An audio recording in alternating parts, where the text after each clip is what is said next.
Good day, Crime Talk aficionados. My name is Scott Reich, and this is Crime Talk, the most fact-driven, unbiased, true crime channel. First on the docket, Chad Daybell waives speedy trial. More delays. Second, Barry Morphew preliminary hearing. A couple of observations after our producer Julie went down and sat through the proceedings. Third, a judge grants a motion for a mistrial filed by Michael Avenatti. Scott Peterson, is he going to get a new trial? A political candidate in Oklahoma charged with a sex crime. A story of a hero. And then finally, our dumb criminal contestant of the day. Let's talk about it.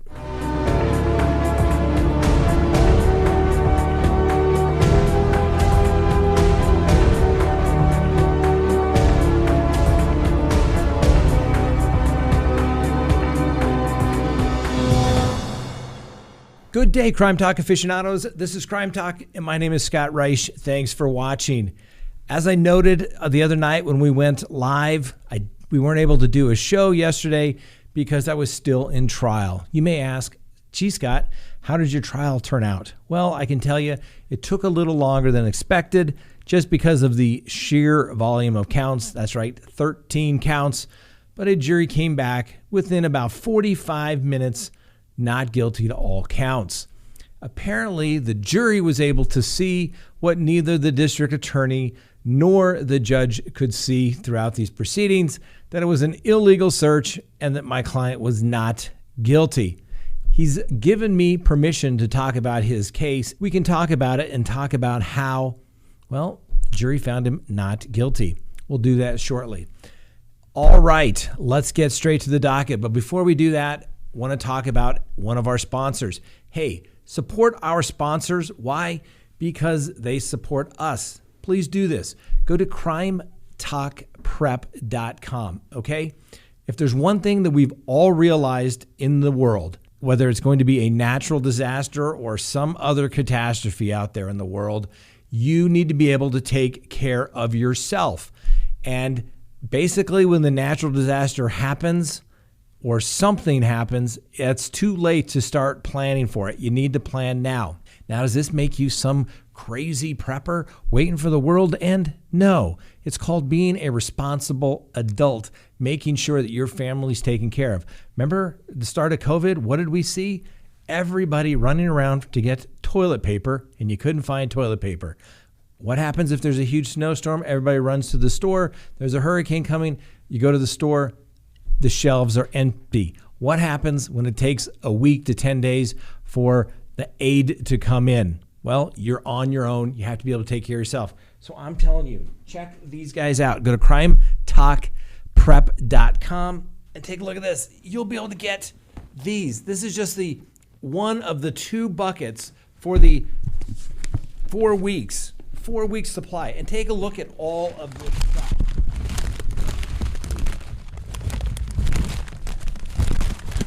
You've got chicken-flavored rice, Maple Grove oatmeal, another oatmeal.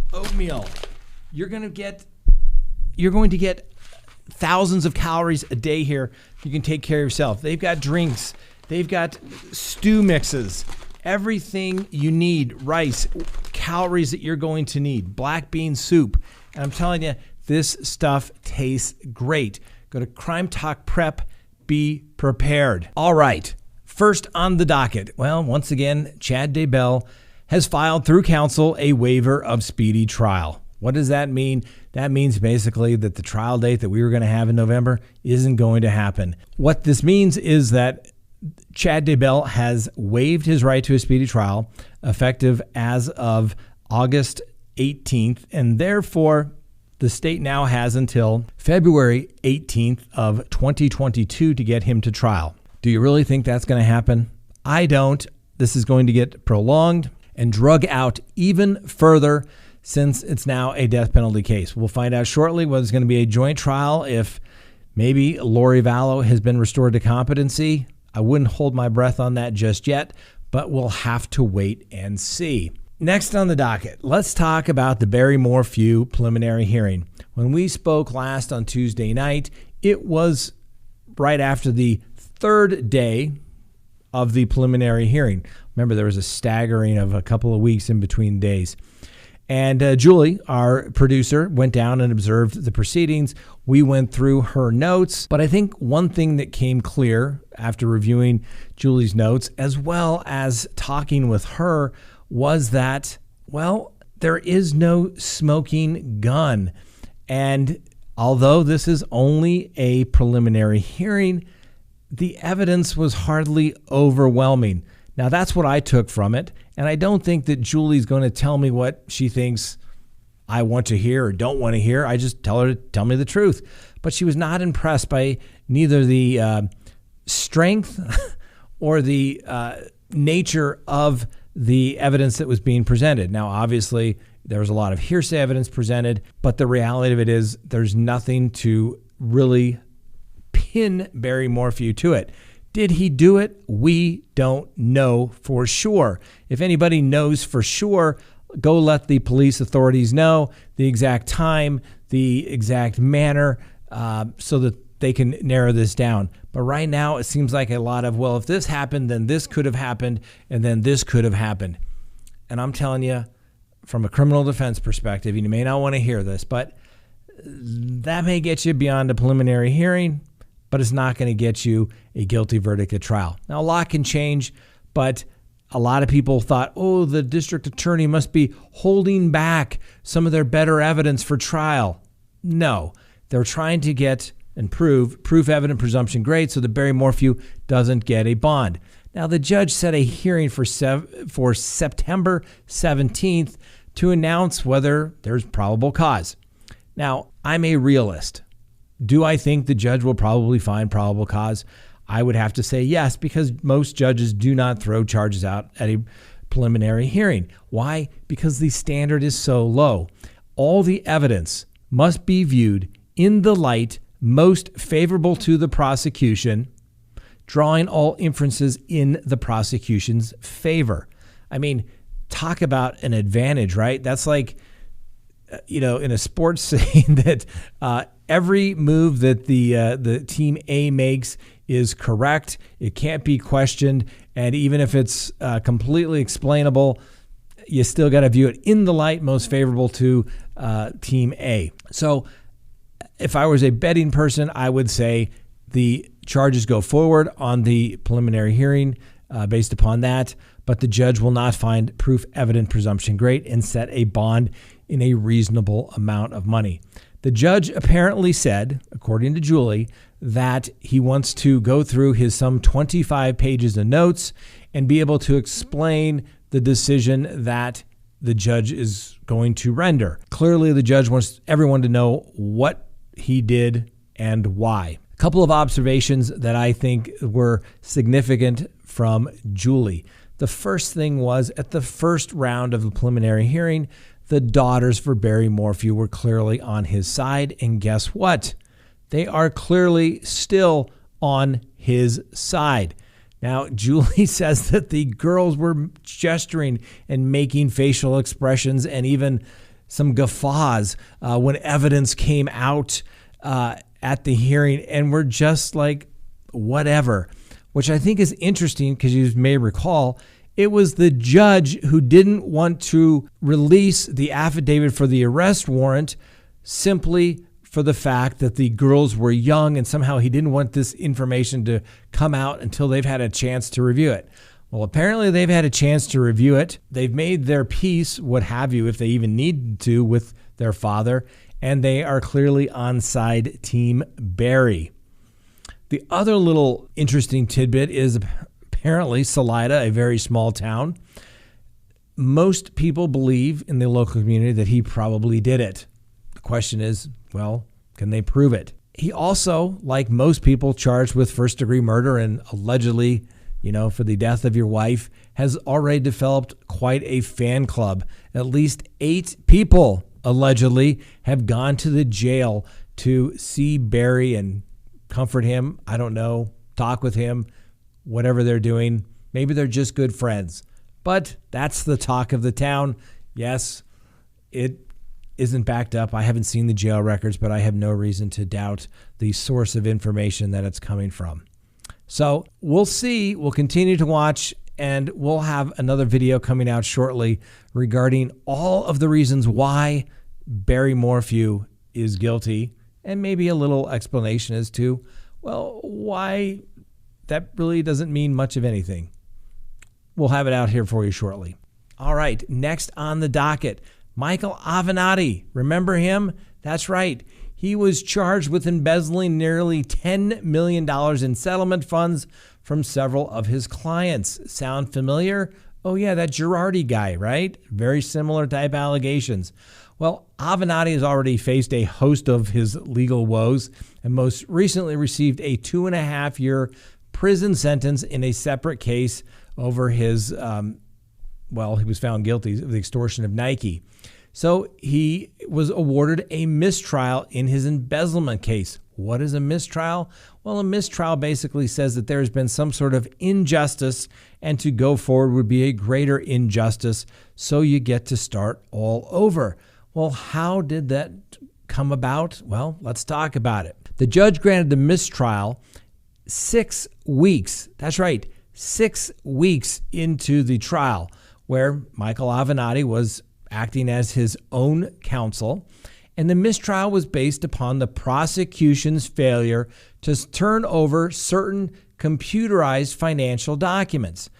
During the trial, Michael Avenatti's paralegal testified when she worked for him that she used the accounting program QuickBooks and Tabs to track case expenses.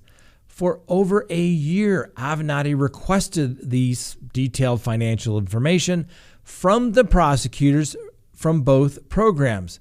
But guess what? He did not receive the full set of the documents requested. That's what you refer to as a discovery violation. What have we talked about here several times?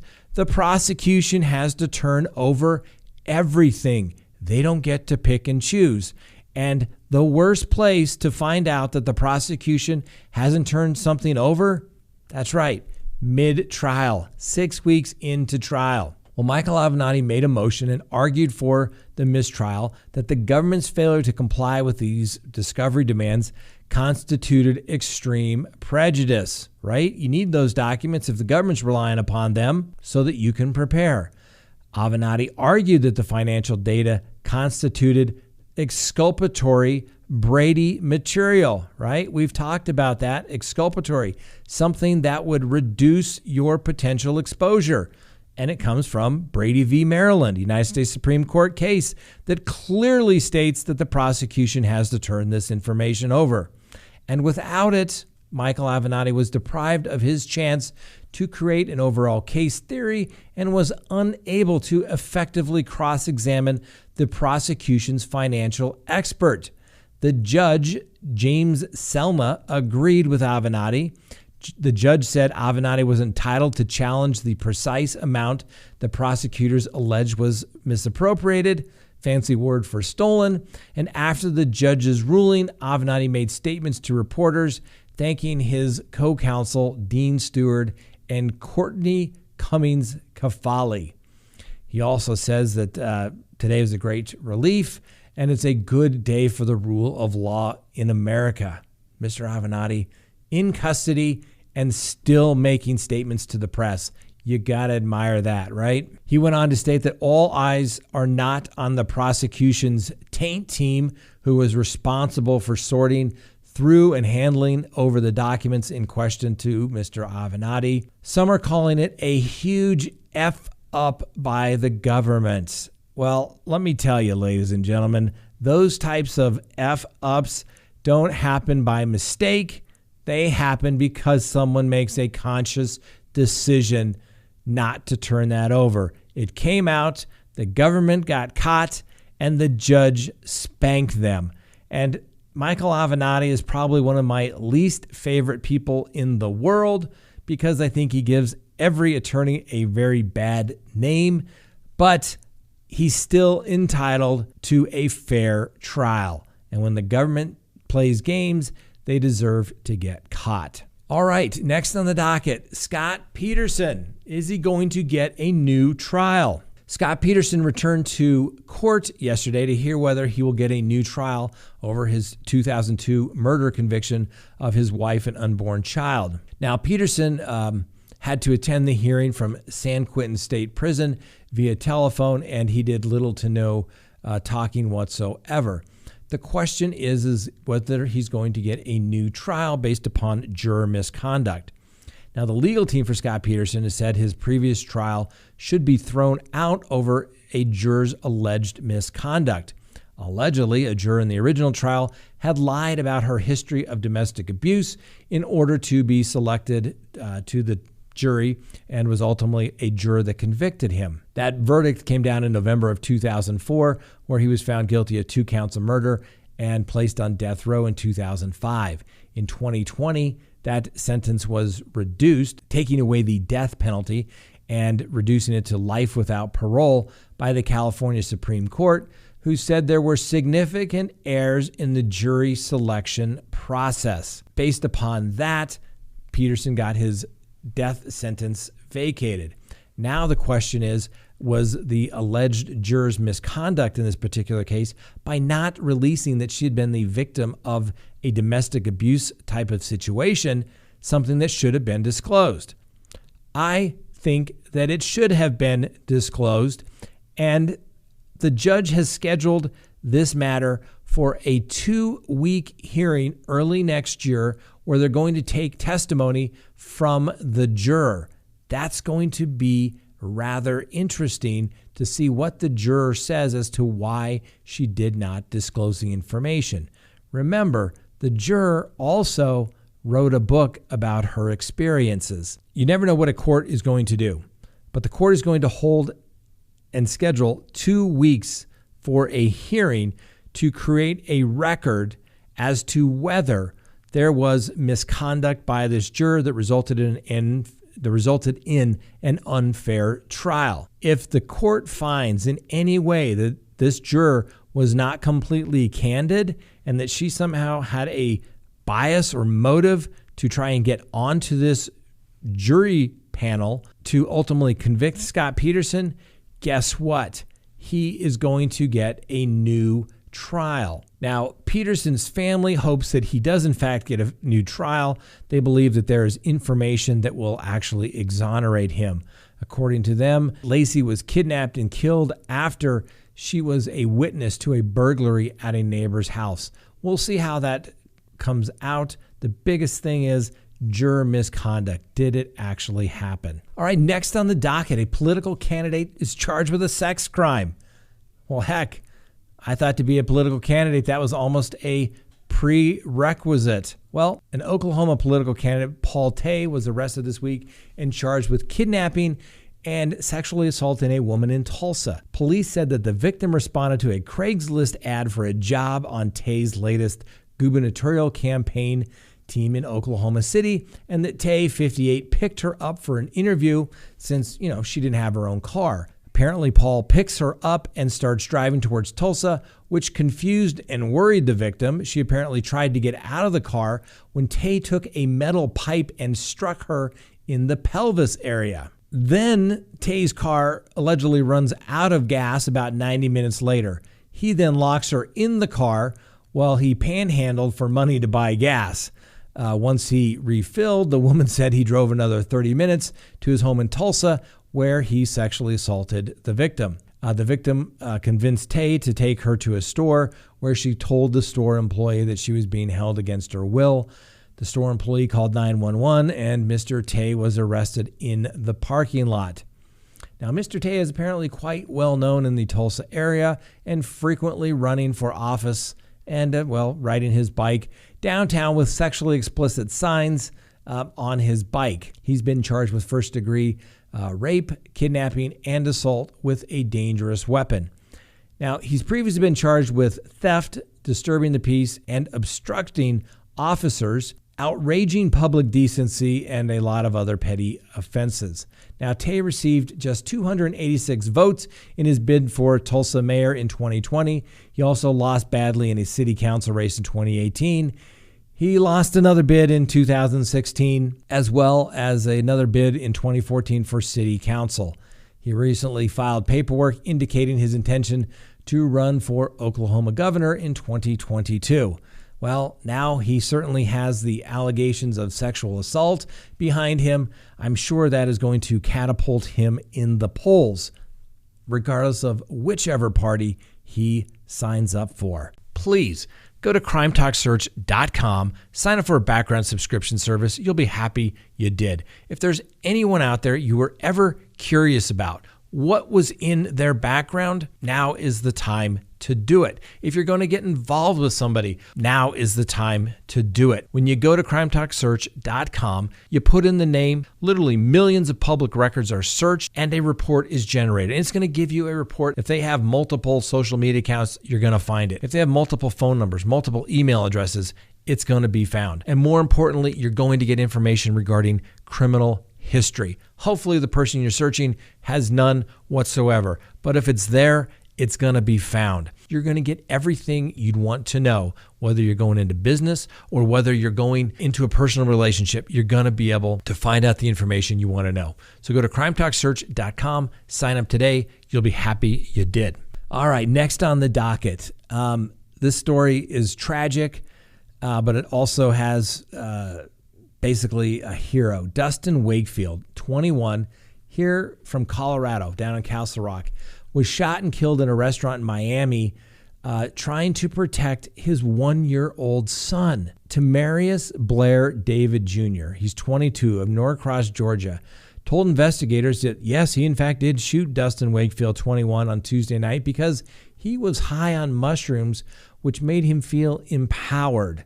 This was all according to the police reports. David told police that he randomly decided to shoot Wakefield when he entered the patio area of the La Cerveceria restaurant around 6:30 p.m. The victim's uncle, Mike Wakefield, told police that this guy comes in with a gun, waving it, saying it's time to die.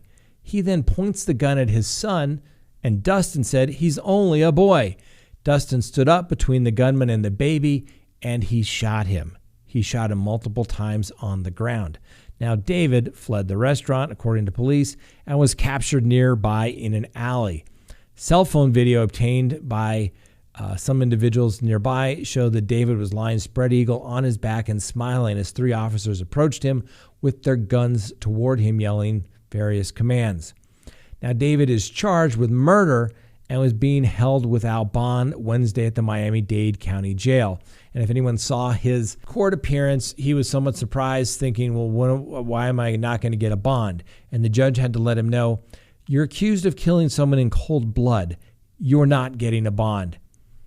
Unbelievable. Truly a hero. And although we'll give the presumption of innocence to Mr. David, it seems like a pretty open and shut case indeed. All right. Finally today on the docket, our dumb criminal contestant of the day.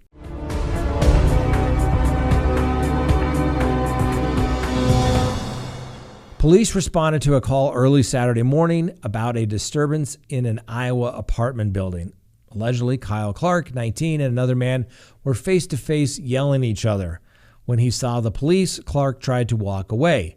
Police noticed a large bulge under his shirt, like he was trying to hide something. Shocking. Police asked if this was a bag of weed, and Clark walked himself into a dead end trying to escape. As Clark was being handcuffed, a very large bag of marijuana fell from under his shirt. Clark used the best excuse of all time, and he said, quote, "That's not mine," end quote. Clark is charged with felony and misdemeanor drug counts for the 4-ounce bag of marijuana. He was booked into the Johnson County Jail and was released late Saturday morning. Now, Mr. Clark is not our dumb criminal contestant for the day because he was smoking marijuana. Frankly, I think most people think, who cares? But in this particular case, when the 4-ounce bag of marijuana falls from his shirt and says, "That's not mine," I love it. Okay, that's almost as good as "those aren't my pants" defense. Remember all the times where somebody found drugs in somebody's pants and they would say, "Those aren't my pants"? I actually had clients say, we're going with the not my pants defense. I just put on my roommate's pants. I had no idea the Schedule II controlled substance was in the pocket. Well, Mr. Clark, I don't think the that ain't mine is going to work as well as the those aren't my pants defense. So for that, Mr. Clark, you are a dumb criminal contestant of the day. Congratulations. If you would like to have the same CrimeTalk gear that the dumb criminal contestant winner of the week will receive, just simply hit the link below and you can order your gear as well. Thanks for watching. We'll see you next time on CrimeTalk.